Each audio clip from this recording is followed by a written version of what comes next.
Yes. All right.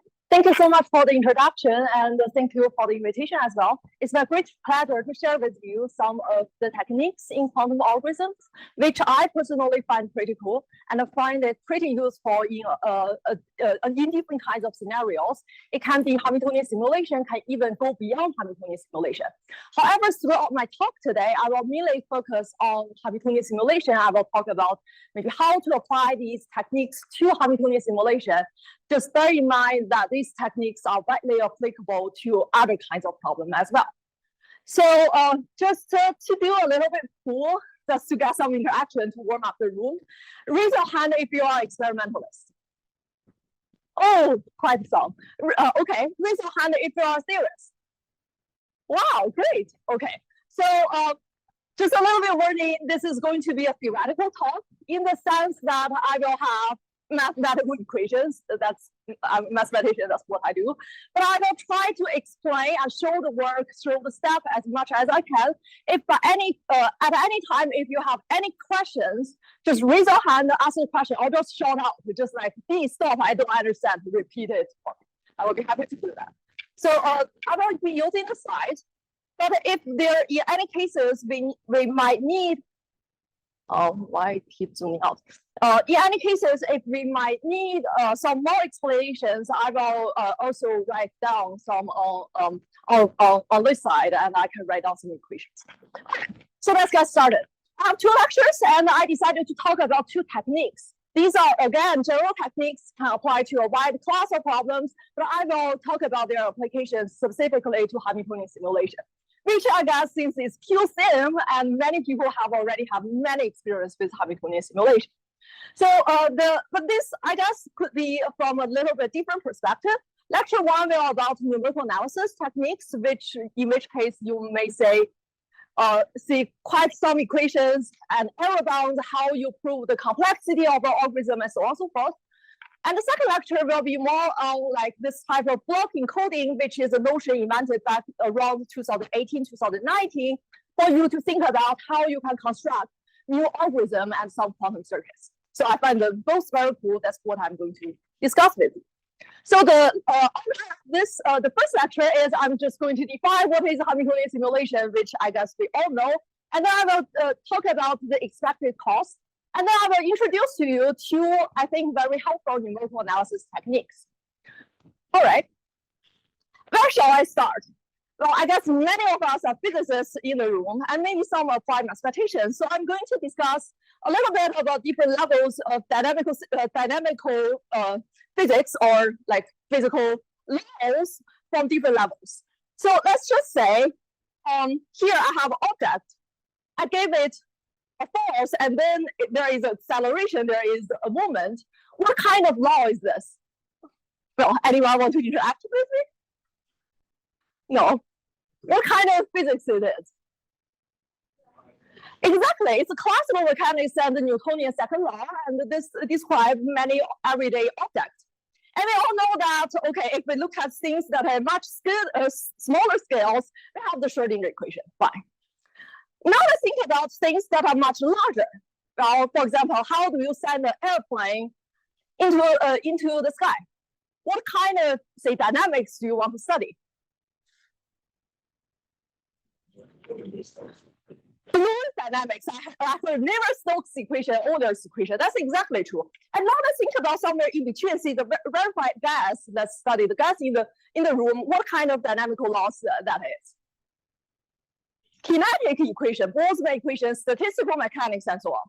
So what I'm going to say is that there are definitely many different levels of dynamics that consist different levels of physical laws. What I find personally quite interesting is that quantum mechanics, by all means, is actually the first principle, the fundamental ones, in the sense that if you write down the quantum mechanics in a many-body fashion, talk about all the electrons, all the nuclei, and then all the other levels of the physics that I just talked about, not all the physics, but the physics that I talked about, you can see that these are some approximations under certain regimes. You can rigorously derive them on a mathematical level. It turns out they are all connected. That's why I think this is something very cool, just to show you. And then of course, we know that from Dirac, he said that, okay, I have quantum mechanics, and then we can solve, I guess you have seen this called a Zilling time. It doesn't hurt to see it again. I can solve a large part of physics and the whole chemistry. That's indeed true because others, you can always view it, although not efficiently, but some kind of approximation in certain regime. However, we all know the second, I hope we all know the second part, which is that many-body Schrodinger equation is really difficult to solve. It's super costly. That's why we are in this room talking about quantum computing, right? Part of the reason. Are we okay so far? All right. Now this is a little bit more motivation. Say, for example, one first principle Schrodinger equation that you may consider is maybe the first quantization for the molecules. You have a bunch of electrons, a bunch of nuclei. You just write down the many-body Hamiltonian Schrodinger equation. This is the first quantized form. And then you can talk about, well, in quantum chemistry, well, I use a Bohm-Heimer to decompose into two parts and the electron parts. I'm going to use, say, synchronization, so on and so forth. But this is going to be a nice starting point. Just something have in mind.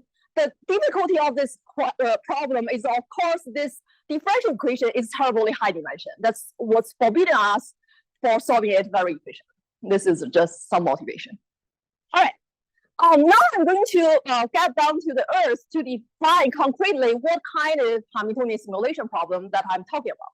So I'm going to talk about, we have a Hamiltonian, which can be either a bounded operator or unbounded operator, first quantization, second quantization, maybe k-local Hamiltonian, spin system, however you like.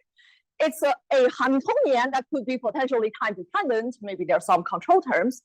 And the goal of Hamiltonian simulation problem is that I want to prepare the final state that is within certain error guarantee.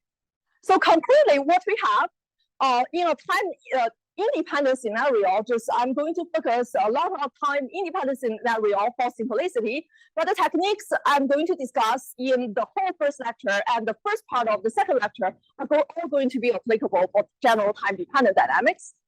So here is the differential equations. Well, you want to solve the Schrodinger equation, this is its form. Then the Hamiltonian simulation problem actually translates into that I want to prepare the actual solution, well, approximation of the actual solution that is within certain error guarantee. Well, here is the approximate of the unitary, where this unitary is actually the exact solution. And this approximation, if you implement it as an algorithm classically, you get a classical algorithm. If you implement it as quantum circuit, you get a quantum algorithm, right? The point is, I want to guarantee this error within some absolute tolerance, some absolute procedure. Well, you may notice that there is an immediate inequality that we can do or kind of estimate, is that I can just drop the initial condition. Instead of looking at this, I can just drop the initial condition by looking at the worst case scenario. Why is that? This is because all of the wave functions are L2 normalized. Their norms are bounded by 1, so that I can just drop it. It's like this operator norm times 1, so I can drop it. Therefore, in the literature, people have been studying this particular form, which is the worst case scenario. If you think about it, once you can get the operator bounds and you get some complexity, this means that the algorithm will have error guarantees, provable guarantees for arbitrary initial conditions and arbitrary observables. Right. So this is the best thing that we want to aim at. Some examples of a Hamiltonian besides the unbounded, the first quantization that I already showed you, these are some other familiar Hamiltonians, say transverse Ising model, Heisenberg model, well, second quantization, Hubbard model, whatever, however you like it, there are a bunch of them. All right. You may wonder, is this worst case scenario the only thing that I can consider, right? Well, what I want to say is that although you can consider the worst case scenario, that's what we are going to do throughout our lectures for simplicity reasons. However, that's actually not the only thing, error metric that you can consider. If you look at the literature, especially recent development, for Hamiltonian simulation problem, there are a wide different class of error metrics you can consider. Why do we want to consider that? For example, in a complete simulation problem, you don't have arbitrary initial condition. You have a given initial condition that you have in mind. Or maybe it's a condition, say, starting from the ground state, starting from low energy state, or the condition have certain regularities, certain structures. So you want to look at error with respect to this, which is actually a smaller error compared to the worst case scenario. So in many cases, if you look at this, you take into account the information of the wave function itself, you can get even much better complexity or much better error bounds. This is a very lively research studies. There is some of the references here. In particular, I recommend this reference by Alex and Rolando Soma, and Alex will give a talk on Monday. So I recommend you to take a look at that. But that's not going to be what I'm going to talk about in this lecture. Okay, second is you may wonder, what about observables? If I have some special class of observable, say in some learning task, in the end, I just want to measure this class of observables using some shadow techniques. And with respect to this observable, can I improve my error bounds? The answer is yes. And you can simply write down this. This is guaranteed to be, if you have, this is guaranteed to be a sort of weaker error compared to the worst case scenario. Similarly, you may wonder, okay, I can take initial condition, I can take observable, can I take them both? Yeah, take into account, of course. And then the error metric will just be the expectation value, right? This is somewhat familiar. So all these references are regarding some aspect of these, but for us today, I'm just going to focus on the worst case scenario. So here is a sort of spectrum. I think it's nice to see all the different levels of error metrics. You have so many different, what's the relationship between them, right? Operation norm is actually the most restrictive one. It's the worst case scenario. And in between, if you have special observables, you have the observable one. And if you have special initial condition, you have that one. If both of them are taken into account, you have this weakest error metric. Again, this is very widely interesting research scenario, which says that instead of considering the worst case, maybe you should consider average case or specific case, more tailored to your problem. You got to improve the cost estimate, even for the same algorithm. That's the point of it. All right. But now we're just going to go back to the worst case scenario throughout this lecture, and still the techniques I'm going to present in the first lecture apply equally well if you are dealing with a other error metric, specific case analysis. All right. When you have a computational problem and you want to design a quantum algorithm for it, of course, the first thing you want to ask yourself theoretically, I'm a theorist, is that what is the lower bound, right? You know, lower bound means that any quantum algorithm that can solve this computational problem take at least this cost. This means that if I can construct an algorithm that at most is the cost is upper bounded by the same scaling, lower bound, the upper bound matches, you can claim this is the optimal algorithm, asymptotically speaking, right? So if we think about Hamiltonian simulation, what is the lower bound result?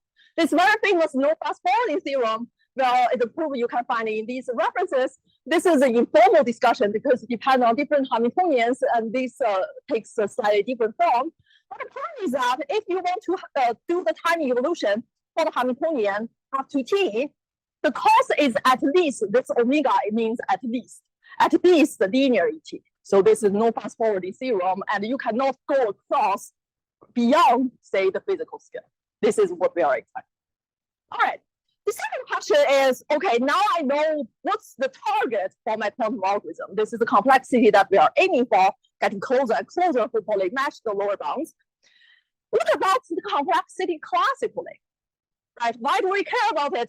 Because, well, why we're sitting in this room talking about quantum computing is because we want some hopeful theoretical, say, exponential speedup, right? We are looking for some potential quantum exponential speedup.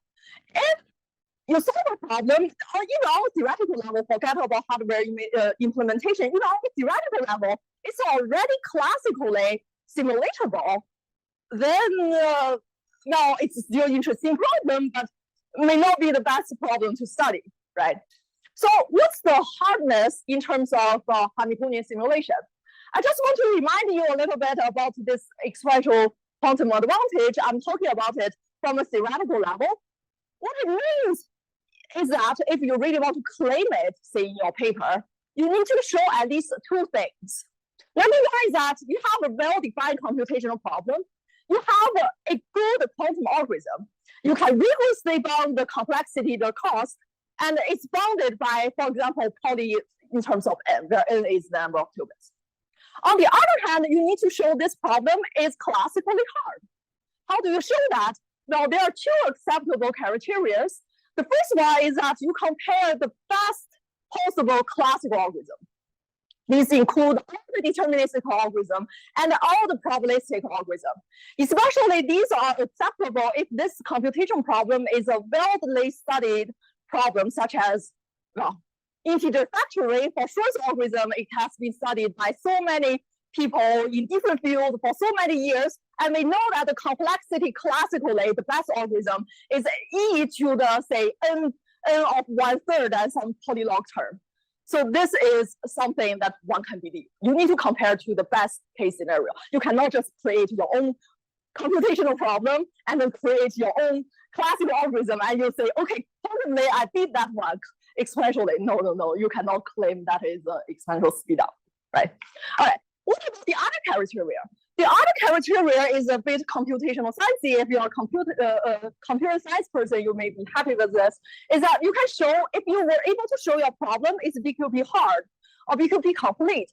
However, that means the point is that if you can show that as a theorem, then under some reasonable complexity conjecture, such as BQP does not equal to BPP, which is widely believed that there are many evidence for it, then any classical algorithm, no matter they exist or not exist, is not expected to give you polynomial cost.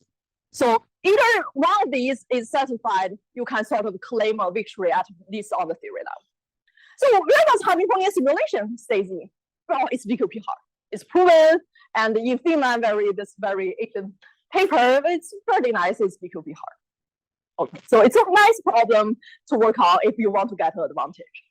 All right, now some mathematical things, please. Oh, the number of qubits. Yeah, all the system size, depending on different problems, say if you are integer factoring problem, this n is a log of capital N. Where? Okay. Okay. All right. Now the definition a little bit messy. Concretely, what is the Hamiltonian simulation problem that I'm going to talk about in a mathematical formulation? Still, we have this differential equation. This is our familiar Schrodinger equation. And then we have a unitary. Remember, this is an exact unitary operator, and we want to approximate it using, say, either classical algorithm or quantum circuits to it. And the exact unitary, depending on whether your Hamiltonian is time dependent or time independent, it takes different form. This, when it's time independent, it's just matrix exponential. When the Hamiltonian is time dependent, they're just slightly different. There is this time ordering operator because the matrices, the Hamiltonian at different time may not commute with each other. Okay, so these unitary operators actually have a zillion names. If you look at the literature, sometimes people call it propagator. This is more aligned with the probability notation. And sometimes people call it unitary semigroup. It's actually a group. This is more aligned with, the algebra, the group, if you study, you're interested in that kind of thing. And sometimes people also call it fundamental matrix. And this is the notion used in differential equation. All right, they're all the same. So how do we do it? If you think about whether you're working on classical algorithm or quantum algorithm, you want to simulate the dynamics. What do you do? The first thing you do, well, I want to simulate from 0 to t. The first thing you do is to chop the interval into small pieces. Do you agree with me? And then you do a time marching or time stepping fashion from step to step, and you get what you want. You do not do it in one shot. This is typically, and then after chopping into small pieces, the idea would be that, the more pieces I have, the more cost I pay. So presumably I can get more accurate results. Do you agree with me? So depending on the final error, and if I have error estimate, I can come back to determine how many time steps, in other words, what is the cost I really need. Right? This is sort of, I will explain precisely how we carry that out in an analysis fashion. All right. And now, you look at each of these approximations. These are some actual algorithm, or actually we call it numerical integrators. What are they? these are some actual algorithms, say for Hamiltonian simulation problem. Now it's some interaction time just to make sure you are alive. I mean, you are person. You are awake. Name your favorite, say, or Hamiltonian simulation algorithm. Anyone, please? Trotter, yeah, we just see it yesterday in a very nice talk. Any other? LCU, great. That's another good one. I guess that's enough. I show you a bunch. There are many of them. Well, generalization, randomized one-Q drift. Maybe you have heard of it. Not Taylor, Dyson, Magnus, and LCU, so on and so forth. There are a zillion of them. But the first part of my analysis will be general. I will not spell out particularly what they are. I will just talk about generally how the error accumulate in a global fashion. This is a general technique. All right. So remember, that's our goal. We want the worst case scenario, the operator norm error bounded by some epsilon. And we have L time step. The question is, well, what is the complexity? If you think about the cost of the complexity, you realize there are at least two things you need to do. First is that you need to do the error estimate, which tells you how many time steps you need. Second, you need to think about each of the time steps. This will be your integrator, your algorithm specific. You know how to implement as a quantum circuit, how many gates you need, and that's the second thing. So you sort of multiply them together, you combine them together, you get a whole cost estimate of the entire algorithm. Does that make sense? So my first lecture will be emphasizing on the cost estimate part, while my second lecture will show you some ways to construct circuit implementation. All right. So here is it. How to think about the error estimate. This is your numerical integrator, say a trotter at a given time, and it is going to pay an error. We're going to call this local truncation error. This is a local error that is due to your algorithm truncation. This is local truncation error. The question is, if you have some error, suppose you already get an estimate for this local error, how does the error accumulate globally? Right. This is an illustration of it. For example, at the very beginning, there's nothing going on, no zero error. And now you have a numerical solution. This is exact, well, you pay some error. And then you are matching not on the exact one, but on the wrong one, so on the numerical one. And then you pay more error. The question is, in the end, what is the error that you pay in terms of number of steps so that you ensure this is bounded by the epsilon, and that's what we want. And then we can go back to say what are the number of time steps. And let's be quite like time. All right.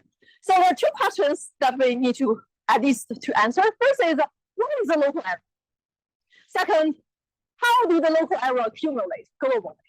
So correspondingly, there are two techniques, which I will introduce the second one first, and then I will go back to the first one.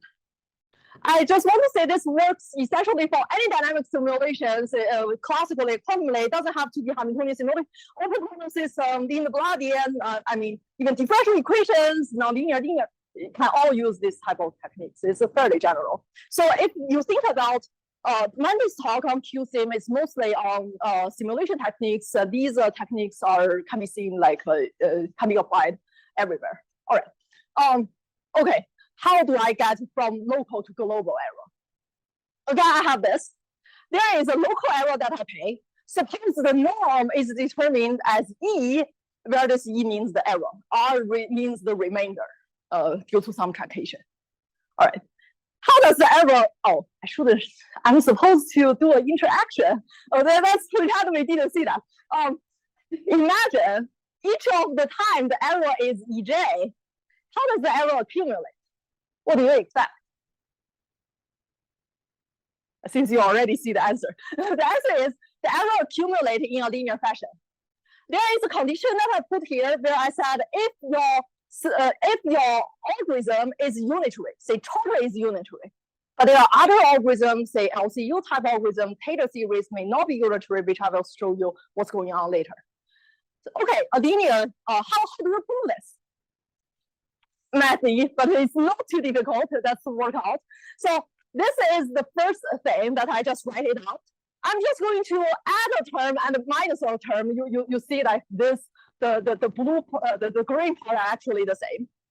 So now I'm going to do the triangle inequality, and I take the norm and do the triangle inequality. What we will get once we take the norm here, because all of these are unitary now, go. So I'm left with this, which is the local error as the zeros time step. Do you agree with me? And what about this one? Well, this part is an error of -1 time step. You start from L time step, so you can imagine we are going to do an induction. You start from L time step and you go down to L-1 time step, you are gaining something. And what about this? Oh, it's unitary, the norm is 1, right? Hence, what we got is precisely this expression. Do you agree with me? And then what? Well, you just continue in this iteration and you will figure that, okay, it's going to be sum of everything. Right enough? Okay.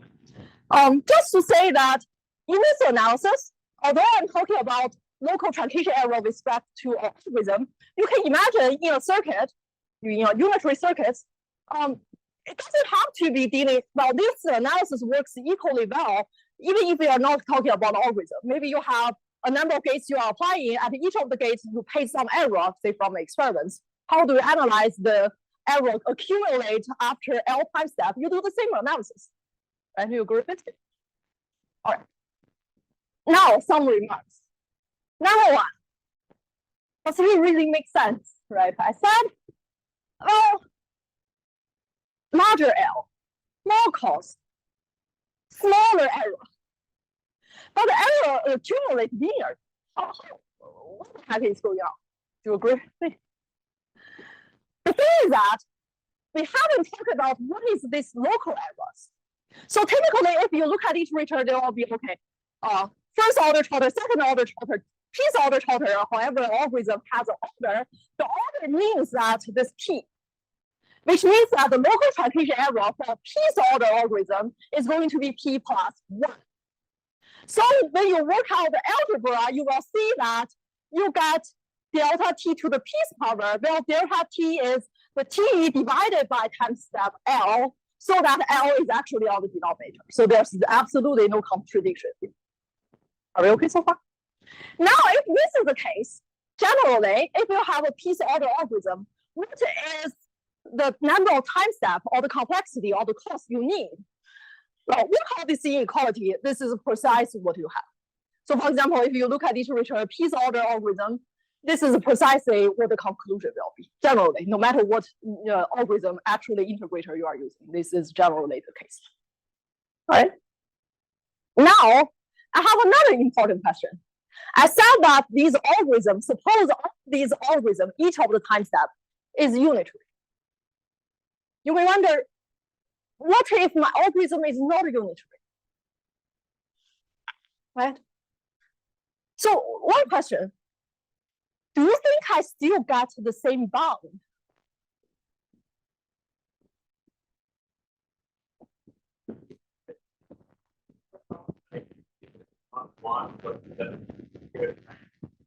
Exactly. We will not get the same bound, but I will show you in the next slide, there is a similar thing that we can get. All right. So what if this is not unitary? What went wrong? Well, nothing went wrong. We do the same procedure, exactly the same as before. The only difference is that now the first used exact ones have norm 1, forget about them. But when I have these, the final, this U0 tilde, which is my algorithm, there is an error, which I'm going to call it E. I called it R, which is the local errors.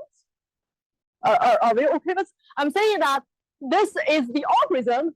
It's not unitary. It's not exactly unitary, but it is it's an approximation of the unitary. Again, by triangle inequality, unitary have norm 1. The error is bounded by E, so the norm is bounded by 1 plus E.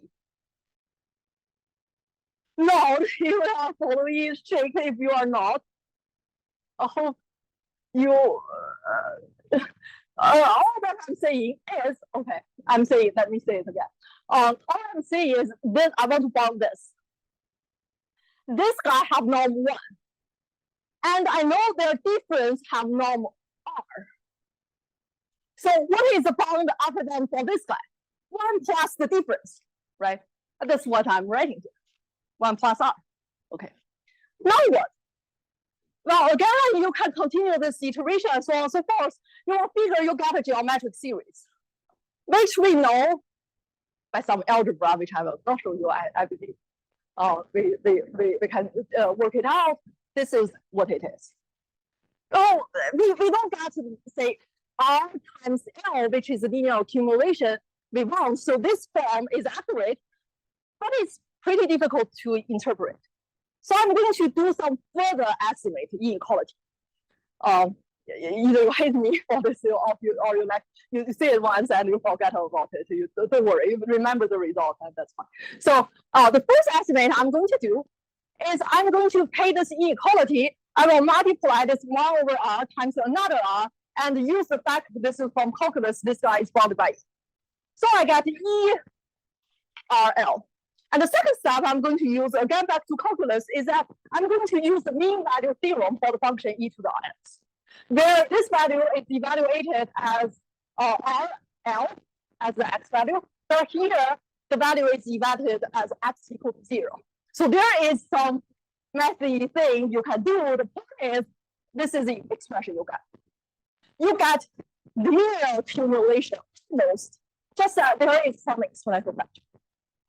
Remember, exponential is a lot worse compared to linear, right? That's terrible. So which means if your algorithm is not unitary, you are doomed. Is that the case? Actually not. Think about it.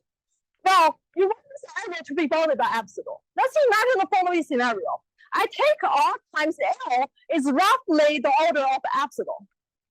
So what happens to this expansion?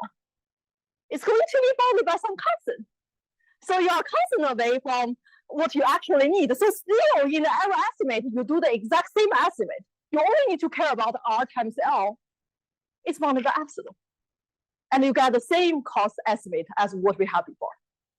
Isn't that kind of cool? Maybe not. Oh, okay.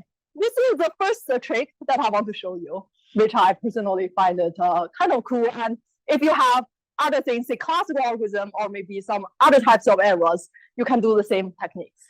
Right. Now the second question, which I would say is a little bit more complicated. Just bear with me for a moment. Very importantly, you need to figure out what are the errors for these local steps. Then it's a question regarding which algorithm you are using. Different algorithms give you different expressions, you get different errors, certainly. So now let's look at our favorite algorithm, chorterization. Someone shouted out over there. So I want to say that chorter is so widely used in so many communities to the level it has so many different names. They all mean the same thing. So chorterization, well, that's what we call it. Sometimes computer scientists can call it product formula. And if you talk to mathematicians, they will say, oh, operator splitting, time splitting.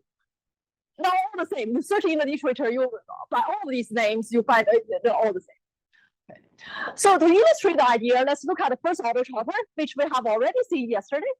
Is I have L time step. I chop it into small pieces. Each of these t divided by L is my previous delta t for each of the short time step.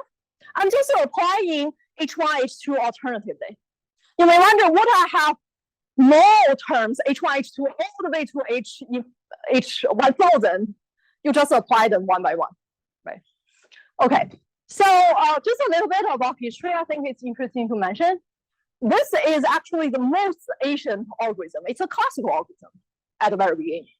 It's back into the 80s where Lee is the same Lee as Lee group, the algebra, try to study his algebraic things. And then it goes to the last century, where Chopper, again, is a mathematician trying to study the semigroups. So semigroup is a different way to call unitary evolutions. But these are all first order. And then I think very interestingly, this is not quite mentioned in many cases. Strong, who is a prime mathematician at MIT, just retired last year, is actually the first one to say, well, this is pretty useful. We can use this thing for computation. And he did that. He derived second order chatter and he makes the numerical analysis for it. And he said, let's use it for computation classically. That's pretty cool. And then we have two-piece order, which is Suzuki. So sometimes you call it Trotter Suzuki. And then Sasnoid tell us quantum algorithm we can use it for. And also there's recent development, particular trials group, I guess many of you might have seen it, a theory of Trotter with commutator bounds. And that's what we are going to see a little bit in the next, after I introduce this technique. How am I doing? Fine. All right, error again. The error estimate and circuit implementation. Let's just imagine I already got the error estimate. I know how many L that I need. Then let's think about how does the circuit should look like. Well, the circuit basically should look like this, or e to the h. And then depending on what is your h1, h2, and you then convert it into the gate level. You agree with me? So what is the cost, say the Curie complexity in terms of how many times you need to call this expansion of Hamiltonians? The cost is of order L. So as long as you can figure out the local truncation error, by our previous techniques, you got the global error, you got precisely what your L should be, you're done. Okay? Okay. So again, the higher order complexity I already showed you for a piece order algorithm, you always get this. So now the question is, can I figure out what is this CH, what is this T, and can I find this local error in some order? So nice thing about Trotter, everything is unitary. You don't need to do post-select. There's no IC equivalence. Right? Everything is unitary. You just do what it is. But you do need each of these elements to be implementable. Right. What about algorithms? There are a bunch of algorithms developed after Trotter. Sometimes we call them post-Trotter algorithms. These are typically non-unitary algorithms. For example, truncated Taylor series. You have a sum of a bunch of things. Why they are not necessarily unitary? Just imagine in your transfer Ising model and a transfer field Ising model, these H terms, all these H terms are some polystrings. They're all unitary, fine. You multiply them together, still unitary, great. And then you have a sum. Some of the unitaries are not necessarily unitary. So you do encounter non-unitary things, which are going to be the second lecture. I will tell you if you have non-unitary things, generically how to deal with. But that's not what I'm going to focus right now. Okay, now let me just take Trotter as a specific example, carry out this local error analysis. Again, this is general technique. Take whatever algorithm you like, do the same thing, you can get an error analysis for that. All right, so this is our first order Trotter. If you think about the error, these are the error between two operators. It's not difficult to imagine the error will depend on some operator norm of the Hamiltonian that you're dealing with. This is the operator, this is the operator, so that the error is in operator norm. Kind of reasonable? However, it turns out instead of H norm squared, you can improve this error bounds by making it a commutator. Right? This is due to various different works. You may, including the Childs group's remarkable results. You may wonder, why is that true? Intuitively, why it is true. Imagine H1, H2 commute with each other. Amazing. This algorithm is actually exact. The error disappears. So now the question would be, can I show you that when H1, H2 do not commute to each other, I indeed still have this commutator scaling. This is what I'm going to do next. But before that, you may wonder, why is this commutator scaling good? So if I have commutator scaling, play the first trick we got, we need to do this estimate, which tell us the number of times the cost is also have a commutator scaling. You may wonder, well, H norm squared is pretty good. Why do I care about commutator scaling? It's already an error bound. Why do I care? Well, I gave you a simple example. This may not be definitely not the Hamiltonian you want to simulate, but enough to illustrate my point. Suppose I have position operator plus a momentum operator. Momentum operator is an unbounded operator. From L2 to L2, the operator norm is actually infinity. So if you're talking about operator norm to infinity, infinite cost, you get meaningless result. However, is the commutator between position and momentum operator? What is that log? H bar. Right? It's a finite constant. That's why commutator scaling has been a thing in literature. And if you can get it, you won't get it. I will show you later some spin models in the end of the first lecture and some applications, but now this is what we have. Okay, so the claim now for me is going to be the local truncation error on each of the t interval. It's bounded, I claim it's bounded by precisely 1/2 times the commutator times delta t squared. This is what I'm going to prove next. Before I dive into the numerical analysis technique, which is a little bit mathy, let's look at the intuition, which is a big proof, still mathematical. It's not going to work, but give you good understanding. So what I'm going to do is I said these two things. I'm just going to theta expand. Our fifth best friend, theta expansion.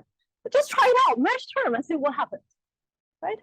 You just theta expand it, and you figured, okay, identity match, delta t term all match, so they all are the same. When you do the subtraction, they are all gone. And the leading order term, which is delta t squared, you gather it from the first term and second term, you see these are what they are. So you subtract them, what are the difference? The leading order term in the difference is precisely 1/2 delta t squared from this term, and the difference between these two is precisely the commutator of H1, H2. Commutator of AB is defined as AB times B minus BA, right? This is precisely what it is. However, is this a proof? Well, really not. Well, it's nice. I know many of us, especially if you are physicists or you very much like this. I like this as well. But is this really a proof? Questionable, right? What about the other term? Imagine still the position plus momentum scenario. The momentum is infinity bounds. The bound is infinity. So you may very likely end up with many terms, infinite many of them actually, or infinity of them adding up together. So you cannot claim victory by theta expansion. It's very nice bound, but you cannot. So one may wonder if you are more advanced in say computer science or mathematics, you may wonder, well, theta expansion is not the best expansion. I got better expansion. I got DCH formula, Jensen Hospital, super cool. I just do this expansion instead. Well, you end up with the same partial issue because, okay, leading order term match, you get the commutator, but you have infinite many terms, messy commutators. You need to justify all of them are bounded small in order to draw the conclusion. I'm not saying it's impossible, I'm just saying it's complicated. So what I'm going to show you here, the numerical analysis technique, is going to tell you the following. Well, you are not going to have infinite many terms. Actually, the leading order, the norm of the leading order term is the only one term you have in your error estimate. There's no leftovers. There's only, this is actually the only one. I'm not saying the rest over is not important, but turns out the bounds is only the leading order term. That's it. So that's why a little bit of math can, go a long way. That's my personal intake. So now that's the, if you do not like mathematics, you can skip this part. It's going to be mathy, but that's the magic is that leading order error is the only error. All the rest are gone. Okay, so what's the technique? The technique we are going to call lemma. This is called variation of constant formula. You may hate me for doing this. What I'm going to have is a linear differential equation. Linear means that it's linear in U. I do not have U squared, U cubed, so on and so forth. The point is that suppose there is a remainder term in this linear differential equation. Imagine if the remainder term G is not there, G is 0. I have this equation. What is its exact solution? E to the TA, right? Just as e to the negative ITH, right? That's it. But what if I have this external term here? Well, it turns out what you get is you have a linear, you have the initial condition and your linear solution from T0 to T, because e to the ta is the solution where you starting from time 0 goes all the way to time t. If it goes from time t naught all the way to time t, you get t minus t naught, right? And then what happens is that you take this g at an arbitrary time s, where this s goes from 0 to t, and you evolve it from time s to time t using the linear formula. This means that if you have a linear equation with some external term, you just figure out what is the original without the external term, and you run this formula. It will give you the exact solution. How amazing is that? You cannot see at this moment. I will try to demonstrate.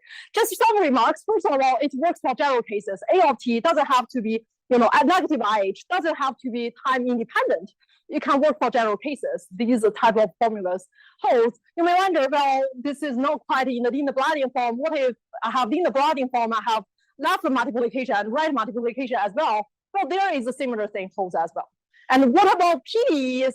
Well, it's called Duhamel's principle. Exactly the same thing holds as well. So it's very general techniques you can derive from many different systems. But for us today, A is going to be negative IH. Why is this good? Recall, suppose this U is our error. And we make 0 error at the very beginning because these are identity and identity. Then it turns out the norm of this is only the integral of the norm of the remainder term.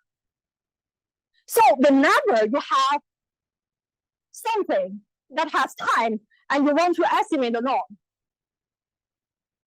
try to derive a differential equation, and apply this lemma, you get exactly the error estimate. This is the way to do it. So this is the error estimate. Actually, you can get exactly the exact representation of it even, if you want to, but we don't have to do that for the sake of this lecture. Are we okay with how I get this? The reason I get this is U0 is 0, so this term is gone. And I take the norm can be bring inside. Since e to the a is negative IH, it's unitary, the norm is 1, I'm left with G. So this line is the most important line that I'm going to use next.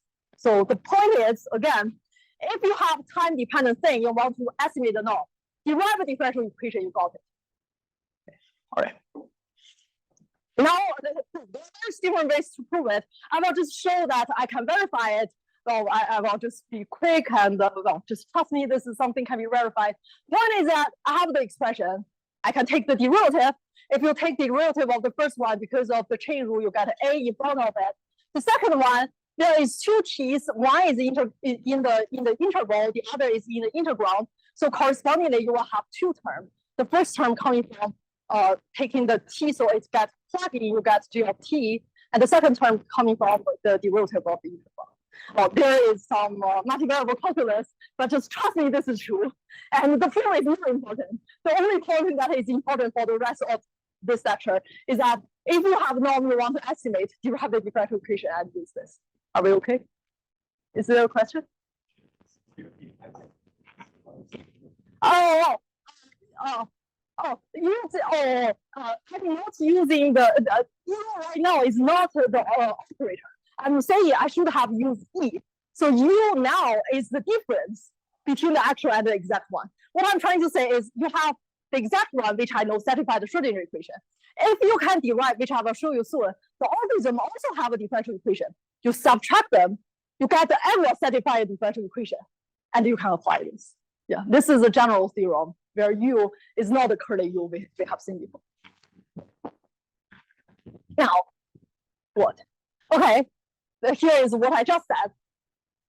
The exact unitary follows the Schrodinger equation, and this is the first order total formula. Okay, by some calculation, just believe me, this is what it is. It also satisfies some differential equation. Where the second term coming from, I add a negative IH1 U tilde, so this become H, and subtract it back. So negative give me positive, and this is how the term comes into the play. You will get my slides, just trust me on this. And what you see is that this is a remainder term. So the norm of it integrated is what we want. We are done. almost. And you realize that these two terms are the same. So you can pull it out. You're left with these two terms, which is actually a commutator, which is exactly H1 commutator with exponential of H2. You quickly check that. Nod if you agree with me on this. Okay.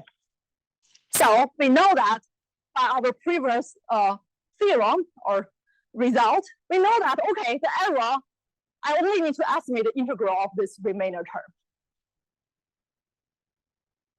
Oh, but what's the norm of the remainder term? Oh, question, please. When you're doing the time differential of Q, yeah, why don't you just have minus IH2, you will then know H1. Oh, yeah. That's a good question. So what I'm doing here, so this is a product of two terms. I'm going to do the product formula. When I teach calculus to my students, I say the product formula is like a swordman try to kill two enemies in front of them. You cannot make them a barbecue. So you kill the first one, come back, and then kill the second, you add them together. So that when I take the derivative of the product of the two, I take the derivative of the first one, then I get H2, and the leftover is U tilde. And I come back, and then I want to take the derivative of the second one, where I get H1 in the middle, because I'm taking derivative to this, so H1 comes here, and this is the second term. So this coming from the product formula. Very good question. Any other question? Okay, how am I doing in time? Okay. Okay, good. Norm of G, integrated, well done. But what is norm of G? Do anyone want to suggest me what I should do? I have something that is dependent on time. I want to estimate the norm of it. What should I do?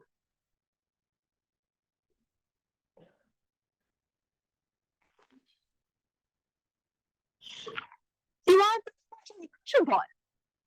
Right exercise what we did before. If you didn't get the answer, continue until you get the answer. Right? Derive the inverted equation point. Okay. Now this is the messy commutator. Again, this is a product rule. Well, it's not a product rule. This is the only time-dependent component. So you can get, then you take the derivative of the G. This is the only time-dependent component. You get H2 here. And then you use the rule of the messy commutator, which means that you bring out this term to the front, plus you bring out the second term to the back, which is this.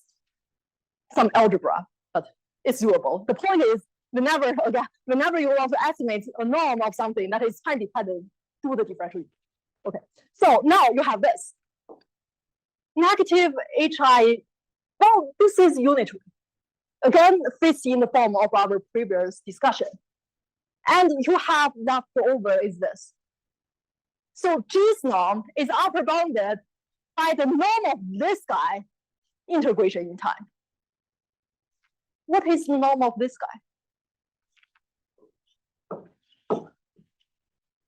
Operator norm. This exponential is gone because the norm is 1. You agree with me?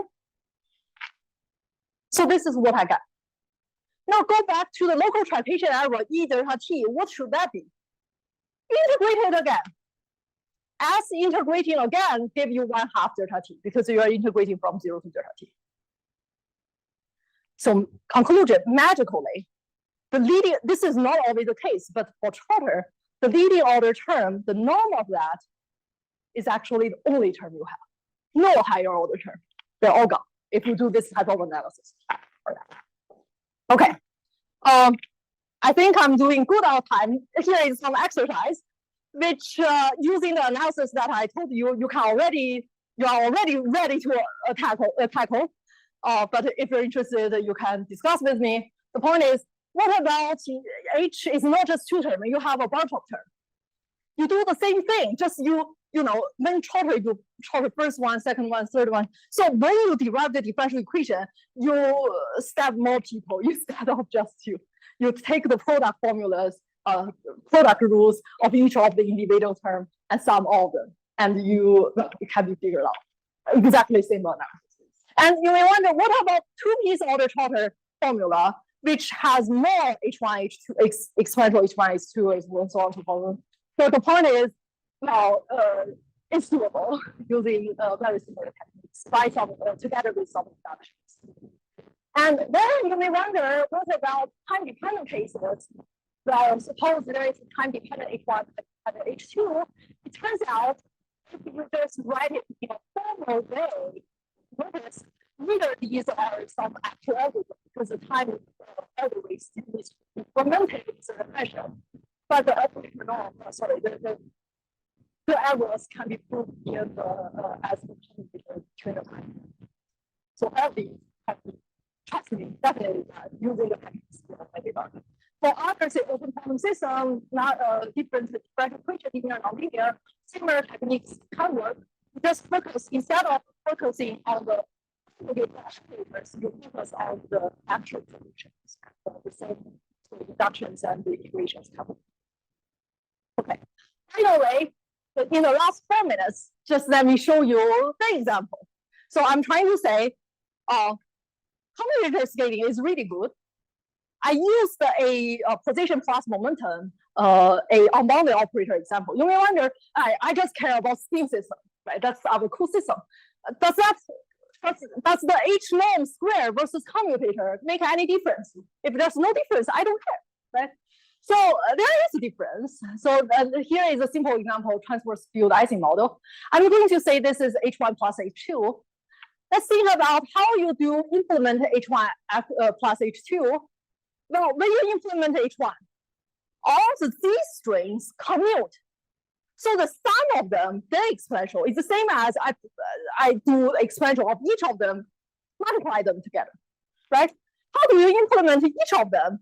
Well, these are some rotations regarding only 2 qubits, 2 qubit rotations. That's how you write the circuit. And now what about these terms? Again, these are just some X strings. They all commute. So you can multiply it by writing the product. How do you do each of the X string exponential? Anyone want to tell me how? Single qubit rotations. That's how you write the circuits. So what the point of this is to illustrate each of these individual products is easier to implement. Now let's try to figure out what is the bound for L. Using the operator non-bound versus the new thing we just derived, the commutator. Is there any difference? Now, if you think about what is the bound of this norm, well, sum of n and sum of n, roughly speaking, of order n. And you square it, so this bound gave you n squared. Now you think about, if I have the commutator between these two, what happens? When you have the commutator, this sum only kick in when k is actually I or k is actually f. Instead of 2 layers of sum, you actually have 1 layer. So instead of n squared, you have linear. You have quadratic independence right away. Just the same algorithm, do a different analysis, you got a better cost. It's better, right? Why not? So this is the illustration. And I think I'm right on time. Just a summary about this part. We talk about a little bit motivation and the definition of the problem. We talk about the expected cost, no fast forwarding theorem, and also this is classically hard, supposed to be classically hard. And we talk about 2 numerical analysis techniques with application to Hamiltonian simulation specifically, although it can be applied elsewhere. The first one is how the error accumulates in a global fashion. The second is how do you figure out the error locally. And we also talk about the application, how to derive the commutator scaling for characterization. I gave you an example for this. So for the next lecture, I'm going to talk about what if my algorithm is not unitary. I have truncated Taylor series, which is a lot more accurate because it converges exponentially. How do I implement it? It's not a unitary. How do I implement it? So I will talk about block encoding, which is this general cool concept, how you can implement many algorithms and construct the circuits. All right, that's all for the first section.